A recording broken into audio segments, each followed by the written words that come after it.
Não se esqueça de se inscrever no canal aqui embaixo e ativar o sininho para receber as notificações.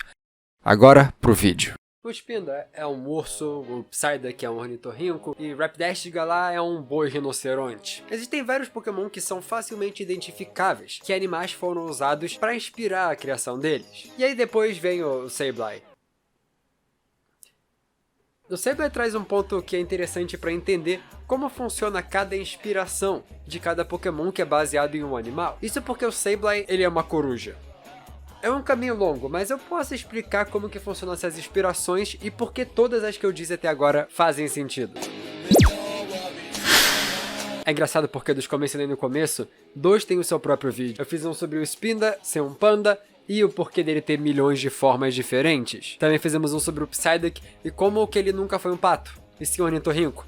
O que explica então os seus poderes psíquicos. Mas como nem todo Pokémon tem assunto o suficiente para ter um vídeo inteiramente próprio sobre só ele, hoje eu resolvi fazer um vídeo bem resumista sobre como funcionam as temáticas de criação de certos Pokémon. Porque, por exemplo, existem Pokémon que claramente e facilmente a galera consegue entender qual é a base para sua criação. O Poochyena é um Pooch, que é o nome mais comum para pets no Japão, é tipo o nosso Frederico, e Hiena, que ele é uma hiena. Geralmente o nome dos bichos ajuda a gente a entender a origem, mas nem sempre é assim tão fácil. Alguns os nomes também são uma brincadeira. Um bom exemplo de nomes errados é o do Psyduck, que não é um duck, mas tem outros, como o Vespiquen e o Beedrill. Embora pelo nome pareça que um é uma vespa e o outro é uma abelha, na realidade é o contrário. A Vespiquen que é a abelha e o Beedrill que é a vespa. O que ainda não daria sentido ao Weedle ser considerado uma lagarta, mas a gente releva. Mas então, voltando. O nome também pode ser uma brincadeira, mas que acaba confundindo o nome com o animal. O que eu gosto de dar de exemplo é o Politoed. O Toad soa que nem Toad de sapo, mas aqui nesse caso não é. Primeiro porque ele é uma rã, que é frog, não sapo, que é Toad. E segundo que facilita é que o seu nome é escrito com E no meio. Isso porque ele é o único da linha evolutiva com dedos. Toad, Toad, aquele com dedos.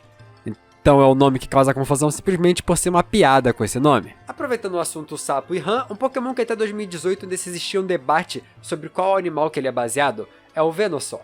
Mas com o lançamento de Pokémon Let's Go, a galera finalmente aceitou que ele é só um sapo gigante, já que ele ficava pulando que nem um sapo. Dessa mesma geração nós temos o Tentacruel, que é uma água-viva e não um polvo ou uma lula. O tipo venenoso eu acho que deixava bem claro isso, mas também tem o detalhe de que eu nunca vi um polvo ou uma lula com 14 tentáculos. Mas tem animais mais difíceis. Smeargle é um Pokémon que provavelmente não vai ter outro momento de brilho tão cedo. Uma forma regional acho bem provável, mas em questão de inspiração, ele já é amado o suficiente. Ele é um cachorro. O Smeargle é um Beagle. Do contrário, um que não recebe amor suficiente é o Typhlosion. Muitos sempre chamaram a sua linha evolutiva de ratos, isso porque eles se apegaram a uma teoria que nunca fez sentido, mas o animal em questão é uma Echidna.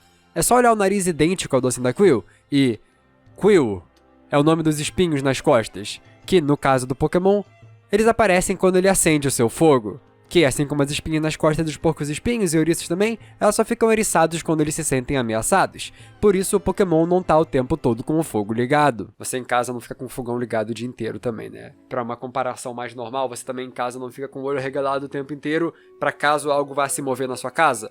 Conservação de energia. É o certo ele ficar desligado. Assim como tem genes que se desligam em certos animais, alterando a sua história. O Swinub, ele é um porco, que evolui pro Piloswine, que é um javali. Eles são bem próximos, mas o Mamoswine é o mais engraçado dos três, porque ele é um mamute. Claramente o mamute não é um tipo de porco. Ainda dá pra correlacionar as suas presas com o Babirusa, que é um porco chifrudo, mas é claramente primariamente um mamute. E, assim, é normal Pokémon virarem animais completamente diferentes. O Marill é um rato que vira um coelho no Azumarill.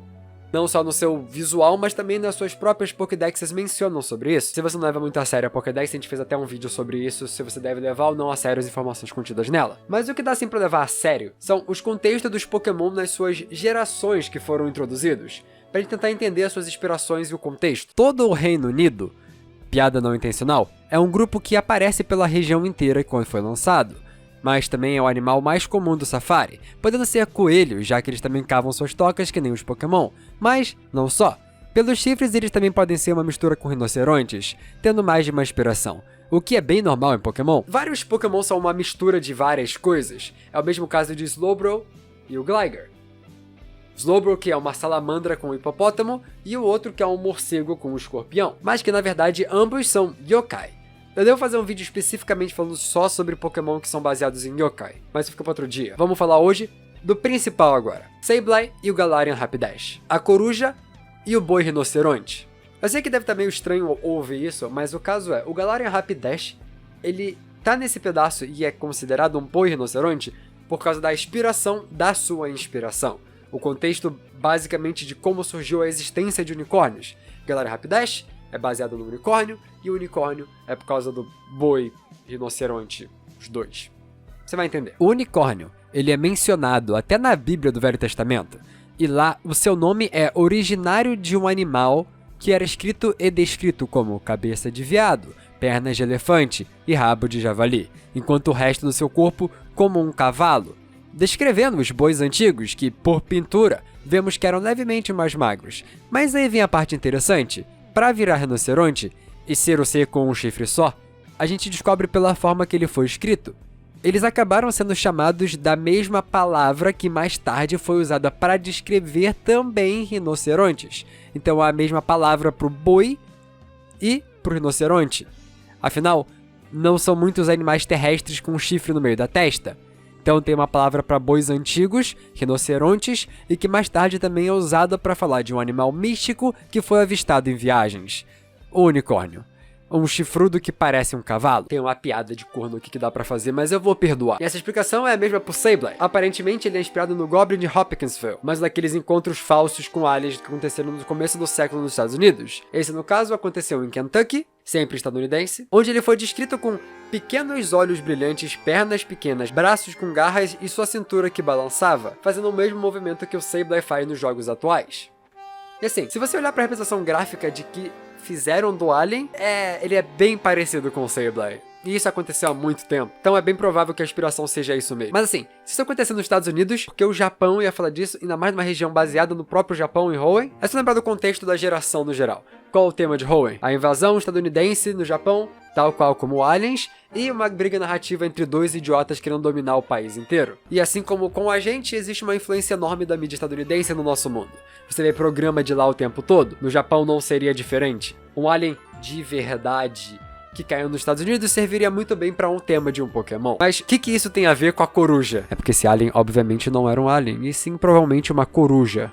É só olhar pro tipo de coruja que aparece em Kentucky. O cara viu esse bicho à noite. Estados Unidos.